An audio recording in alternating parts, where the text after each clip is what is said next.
All right, welcome into another edition of Chalk Talk. Nick Camino, joined by Ben Axelrod, already getting into Week 14 of college football. The Bulls are going to be coming up, the college football playoff, and Week 13 of the NFL. Teams starting to jockey for position. Even before we started the show, we were talking about different playoff scenarios and things that can happen. Wild card hunt in the AFC and the NFC, those things taking place. So we're kind of winding down now, Ben, and those things, even though there's still some question marks, we're starting to get some more clarity on some of this stuff. Yeah, definitely. And that's, when the college football playoff first came into effect in 2014, there were a lot of questions about how will this diminish the regular season, and because it was a drastic change from obviously the BCS and the old bowl model. But I think what's not up for the debate is that it has added to rivalry week. Yes. Especially with some of these rivalries like Auburn and Alabama, Ohio State and Michigan, where you have teams who are routinely in the mix. It basically adds another week of playoff type football onto championship week next week and into the playoff itself. So I think as far as you look at the college football playoff, and is it good for college football? Is it bad for college football? I think there are strong arguments on both sides, but I don't think what's up for debate is how much more it has added to this final week of the regular season. Yeah, and I think college football, I've said this for the longest time, I like where it's at right now. I know there's this talk about expansion. I just think the more you expand that playoff, the less the regular season is going to mean. Unfortunately, we've seen it in college basketball where, we love March Madness. The brackets are fun, but is there really that much importance on a game that's played in November, even if it's a fun regular season game, non-conference? You get what I'm saying? I just feel like we've kind of belittled the regular season in college basketball now. Oh, totally, and I also think you could throw the one and done rule into that as to why that's happened. But I think the reality is for college football, you're dealing with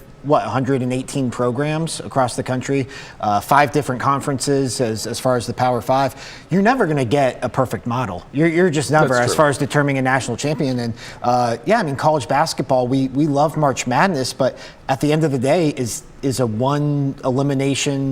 single elimination tournament, is that the best way with 68 teams? Is that the best way to determine a national champion? I don't know. So it's fun and it is what it is. But I think the playoff is a improvement from the BCS. I think there are ways you could look to expand it responsibly to maybe 6 teams or factor in some bye weeks and stuff like that. But it is what it is, and we have what we have right now. All right, so rivalry week for college football here. In your mind, what is the best rivalry in college football? I think historically it's tough to go against Ohio State, Michigan, and having grown up in Columbus and having been around that firsthand, I'm pretty biased in that regard. I think recently, though, Auburn, Alabama has given it a pretty good run as far as just having national title game implications, having implications for the college football playoff. You had a year Auburn won the national title back with Cam Newton in 2010. Alabama's obviously done what it's done.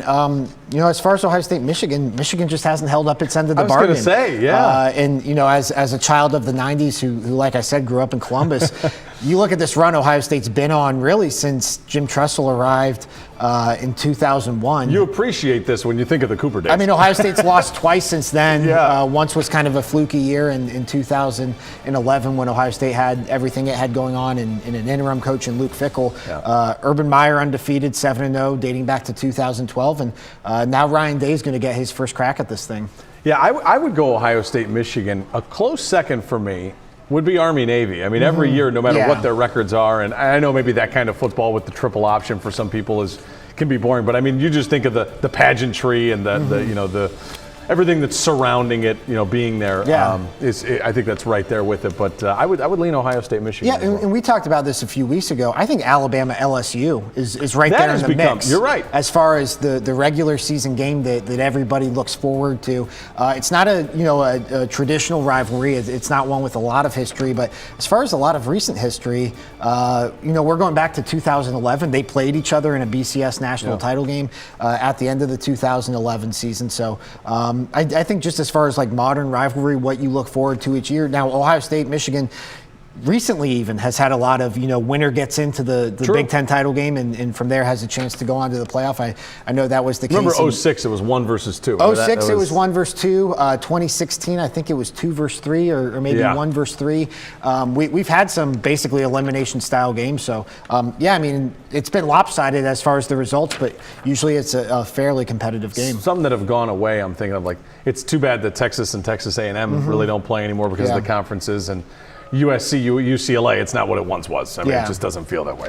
All right, let's do a quick recap of last week. I end up going 3-0 in college, but give it back a little bit in the NFL, going 1-2. You last week end up going 1-2 in college. 1-2 in college. I was on the wrong side of that Miami FIU game. Butch Davis coming back to haunt us on that one. Pause up. 1-2 in college, and then 2-1 in the NFL. 2-1 in the NFL. Pretty good NFL week. So overall, for us, yes. Overall, I am. You're right at 500. I'm right at 500. I'm 35-2. I'm up in the NFL at 20-16, but behind in college at 15-19-2. You went 4-2 this week, which puts you at 35-33-4. I think this is your first week now above 500. Over 500. We finally. It took 13-14 weeks, Ben. Yeah, you're at 16-17-3 in college, 19-16-1 in the NFL. Beautiful. All right, I'm glad to be above the high water mark there. Yes. All right, let's get into our picks. Week 14 of college football, week 13 of the NFL. We'll start with me. I always start with college, and then we'll get Ben's 3 college picks. Again, all of these for entertainment purposes, only picking games against the number. We're going to start in the American Conference with the UC Bearcats taking on Memphis. I believe this game is on a Friday. I think it's on Black Friday after Thanksgiving. All right, we'll take Cincinnati getting 11.5 against Memphis in this game. Here's my thoughts on this one. Cincinnati has not been playing well. They barely beat South Florida. They had a tough time with Temple. They really just they've been struggling, and Memphis has been blowing everybody out. What I feel like, though, is that this line, especially now at 11.5, you tell me, I do think this is an overreaction to those recent trends. Because if we're going to look at trends over the last 10 years, the UC Bearcats are 38-27 on the road. Memphis is under 500 as a home favorite over the last 10 years. So I just think the UC Bearcats, even if they don't win the game, I do think Memphis is a little bit of a better team, and they're at home. I just think that Cincinnati will do enough to keep this game close. This seems like it's going to be a tight game. Cincinnati runs the ball well. They're going to want to control it. I know there's been some rumors about Fickell's job, but I think he still remains focused. I mean, Mike Norvell could also get another job too. So I just think Cincy does enough here to keep it close. If you're giving me 11.5, I'm taking it. Yeah, I was going to ask you about Luke Fickell because we're starting to get now to the coaching carousel part of the season, and especially after these regular season, the regular season comes to an end after this weekend, we'll start to see some changes. Michigan State, Mark D'Antonio, if he retires or if he's forced out, Luke Fickell seems like a fairly logical call there. That does. I mean, I think that would be a good job for him. I think that would be a good job. Big Ten ties, history with Ohio State. There were talks about Florida State. He doesn't seem like a Florida State guy, and that's still to me a really big time job. I think he would have to do it at a Michigan State. That might be a perfect fit. I mean, 11.5 points for Luke Fickell to play with. Can't fault you there. And their only loss this year was Ohio State. I mean, they've played very well. Next game, and I think you and I will have agreement on this game. Not to spoil yours coming up, but Ohio State minus 9.5 against Michigan. I actually do think this is going to be a very tight game for a long time. I think second quarter into the third quarter, Michigan is going to give these guys everything they've got. Michigan is playing the best we've seen them all season. Ben, you know that as well as anybody. I love their wideouts, Peoples-Jones, Nico Collins, the way Shea Patterson, he's finally playing the way I think a lot of us thought he would, and their defense is starting to play well too. So this is the best version of Michigan that we've seen this year, and Ohio State's going to have their hands full. Problem for Michigan is on both sides of the ball, Ohio State is more athletic, they're faster, they're just a better team. And I think that if you have Michigan and you're getting 9.5, you're going to feel good for 3 quarters of this game. And then I just think eventually Ohio State's going to pull away. And any chance that Ryan Day gets to add an extra field goal or add an extra touchdown, I think he's going to do that. So I'll take Ohio State minus 9.5 in this game. And I'm with you on this one. That's one of my picks too, Ohio State minus 9.5. I just think in Columbus, the roster of Ohio State is just so much better, so much more loaded with future NFL talent and better recruited players. And Michigan quietly snuck back into the top 10. They played well. Look at a good They're bowl. playing well, but you look at Jim Harbaugh's record against top 10 teams, and especially a team as talented as Ohio State, who he's yet to beat as a coach. I can't make a strong case for Michigan in this game. And if I don't think they even have a chance to win this game, I have a hard time picking them at less than 10 points. So, I think Ohio State, I think this line might be a little deflated too by that Penn State outcome. Ohio State didn't cover against Penn State. That game, if you watched it, Ohio State gets up 21-0 and then has a bunch of fumbles. Really did everything in its power to give that game away or make it closer than it should have been, and they still, Ohio State pulled away with a chance to really hit a backdoor cover there toward the end. So I'm worried about Justin Fields, though. That's my one thing is I think he's that's right at he's the end as of the game, complete right? of a quarterback as I've seen at Ohio State, and I think he's okay to play, but he's just started to get banged up a little bit. And if he were to come out of this game, Ohio State just doesn't have the depth at quarterback to look like the same team that we've seen from them all year. Ryan Day, in my mind, has been perfect. I've agreed with everything he's done, except that. I wish they would have been running the ball there. I didn't quite understand that. It went about as poorly as it could have gone. Exactly. You watch Chase Young now. They're starting to talk about Chase Young in the Heisman race again, based on what he did last week, and he only missed 2 games. He should be in New York. So him and Justin Fields, I think, have both made really compelling cases. I actually wanted to hit on that. The Heisman race, again, Joe Burrow is still a heavy favorite in this thing. But last year, heading into the championship week, Tua was a heavy favorite, and Kyler Murray was at plus 350. Kyler Murray basically won it during championship week. Last I saw, Justin Fields was sitting at 10-1. I still think that's good value for Justin Fields. Yeah, and Chase Young, I think, has made a case to be in New York. I mean, he set the single-season sack record. He passed Vernon Golston's record. That's a big deal. And, with like 3 games to play. And he missed 2. All right, so Ohio State, we have agreement there, and that'll be one of Ben's picks. We'll get into it again. And then the last pick will be Auburn +4 versus Alabama. This game is at Jordan-Hare. And I think that, it's at Auburn. Right. I think they have an opportunity to win this game. This is as banged up as Alabama has been. If you're ever going to win this game, Auburn, now's the time to do it. I know they have a young quarterback, but he's gotten better as the season has gone on. They've got the losses to Oregon and the loss to Florida, which are pretty ugly. But I still think that Auburn will find a way, if not to win the game, keep it within a field goal and within 4 in this instance. So I'm going to take the Auburn Tigers getting 4 against their rival. Yeah, I think Alabama is just such a different team without Tua. I just think that changes the complexion of their entire offense. Their quarterback now, Mac Jones, just not as highly of a recruited guy as Tua. I don't think he has as much natural talent. And going from a guy who is going to be the number 1 pick, still might be the number 1 pick in Tua, to downgrade at that position, I think that changes the entire complexion of your offense. And then, you're getting more than a field goal in a rivalry game. Auburn, a pretty well recruited roster.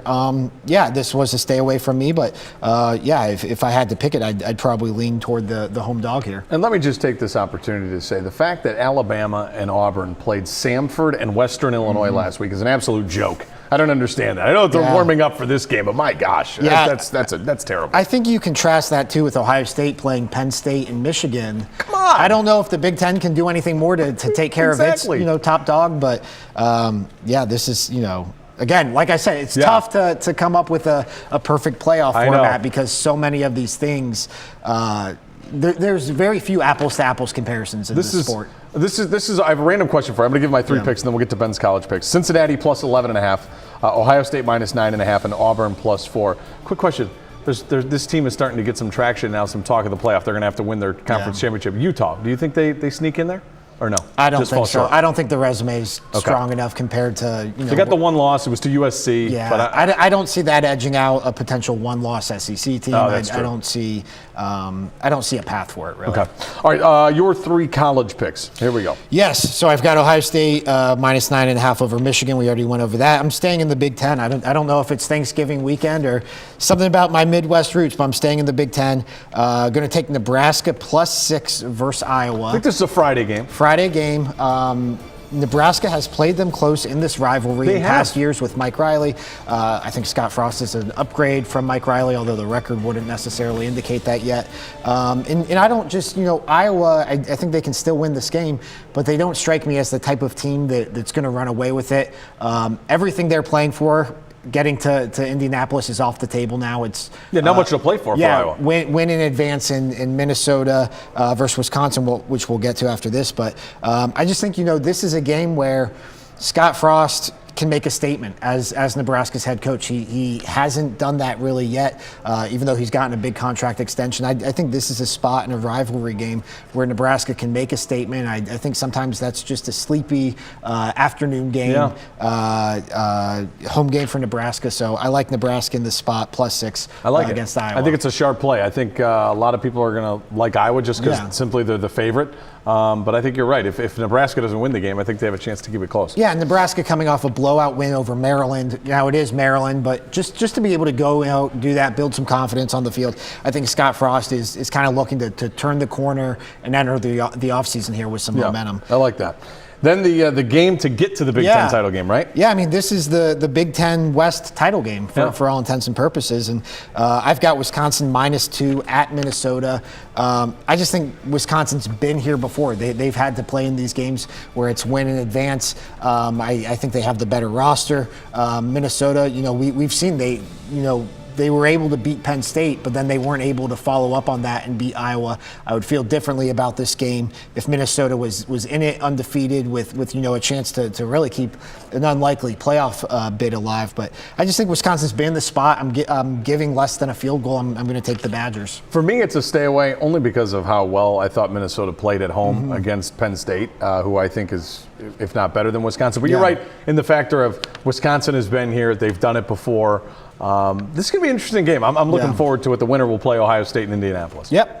All right, so your 3 college picks for the chalkboard here. I've got Ohio State -9.5 versus Michigan. I've got Nebraska +6 versus Iowa, and I've got Wisconsin -2 at Minnesota. Okay, so that is for week 14 of college football. Let's go right back to week 13 of the NFL now, and we'll go back to Ben here with his 3 NFL picks. Yeah, this was about as tough of a slate as I can remember picking since we started doing this. A lot of home underdogs.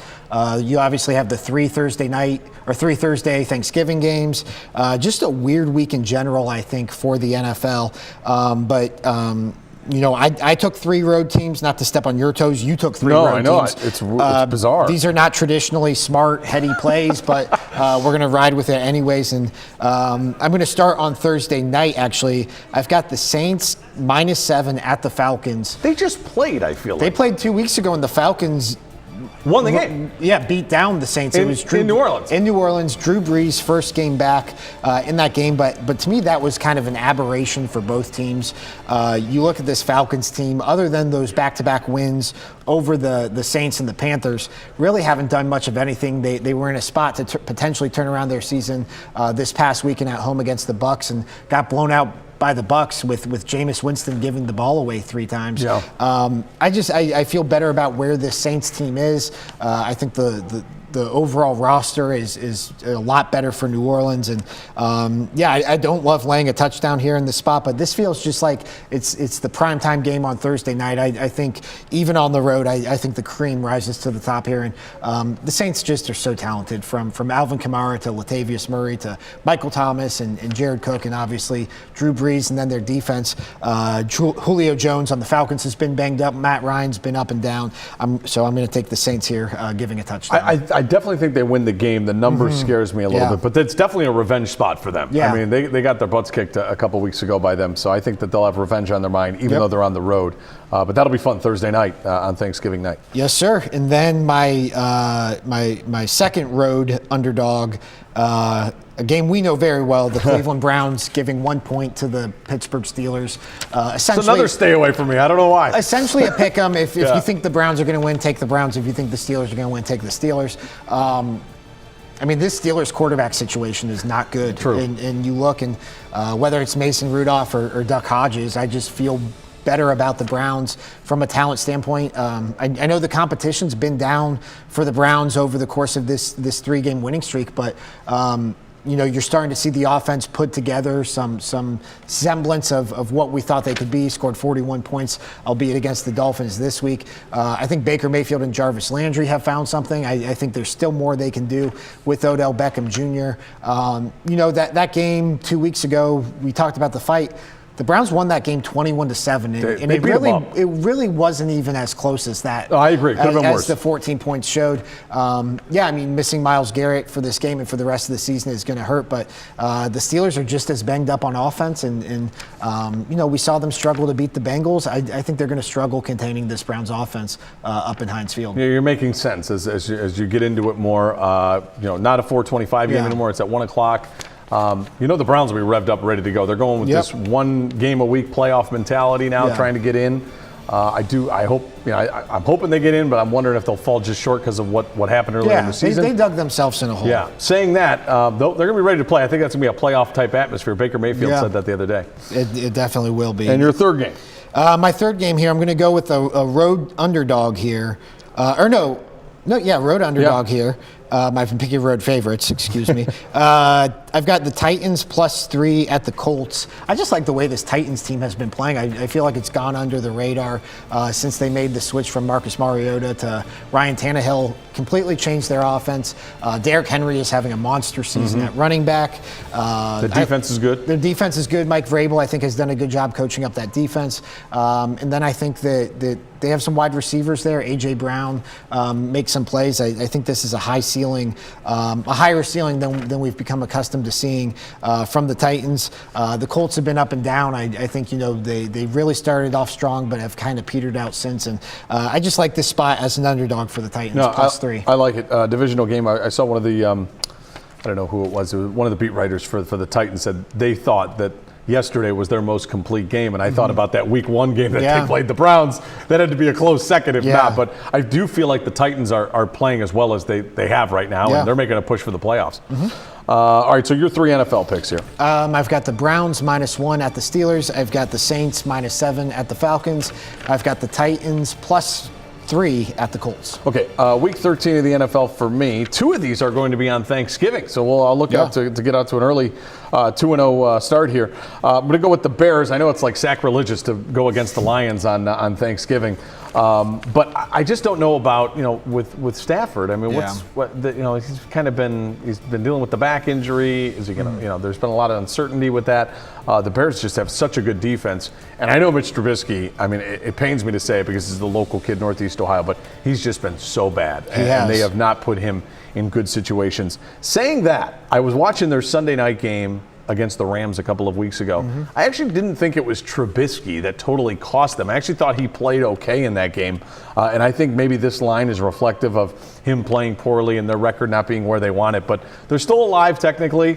I think that their defense is just so good. Khalil Mack and those guys, they just fly to the football. I don't think it'll be very high scoring. I do think the Bears will do barely enough to win the game. I think it'll be the ugliest game of the day on Thanksgiving. Yeah, to give a cheap plug to my NFL picks I do for WKYC.com, I went 10-3 heading into Monday night this week. We got to bring some of that here. Yeah, getting back on it. But one of the picks I had that I really liked was Redskins over the Lions this past week. And because it felt like a spot where the Lions season was going to turn one way or the other. Either they were going to rev up here for this run, and I just don't believe in this Lions team. I thought this is the spot where it falls apart, and sure enough, that's what happened. And I think it's going to continue to fall apart from here, especially no Matt Stafford. They had found something with their offense with Matt Stafford and Galladay and Marvin Jones Jr. And since Stafford's been out of the lineup, Jeff Driscoll hasn't been able to keep them at that same imagine pace. him against this defense. Right. I know Trubisky has not played well again, but I think they do enough. That's where I'm at on it. Second game, another Thanksgiving game, and I'm going against another team that plays on Thanksgiving most years. I'm going with the Bills +7 against the Cowboys. I actually do think this is a game the Cowboys can do enough to win. I just think it's going to be very close. Both teams need a victory to stay in their playoff chase. The Cowboys just played a tough game against New England that I thought they were going to have a chance to win there late, and they didn't. I think they're kind of feeling bad about themselves. And now there's a lot of things that are being talked about with Jason Garrett. The owner's talking about his job, and I just think that there's just too much going on. They have a lot of talent, but I just think there's a lot going on with the coach where even if they were to win this game, I think it's going to kind of be a grinded out, sock 'em affair. It's going to be tough. I think that the Bills do enough to keep it close, even though I think the Cowboys are a much more talented team. Yeah, the Cowboys, Amari Cooper is clearly not healthy, and they are such a different offense when Amari Cooper is out there. We've seen that since they acquired him from the Raiders last year, and if he's not in there, I think the Cowboys have to lean on Ezekiel Elliott more, especially more than they did against the Patriots on Sunday, and that going run heavy makes for a closer game typically because you're running off more clock, less plays, all of that. So yeah, seven points for the Bills sounds about right here. I'm going to ask you this though. I think the way the schedule's set up next year, the Browns are playing at Dallas. Oh, wow. What are the odds we get a Cleveland Browns Thursday Thanksgiving game next year in Dallas? That would be fun. I was wondering the last time that they played on Thanksgiving. It hasn't happened since they came back. I can tell you that much. Yeah, that would be fun. I would circle that one. I think that's in play. That would be a lot of fun.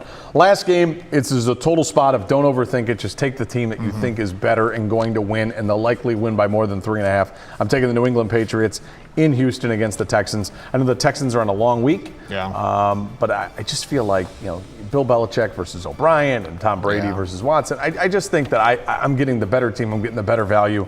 I always thought this line was going to be around 6 to 7. Yeah. And for some reason, it's Patriots minus 3.5.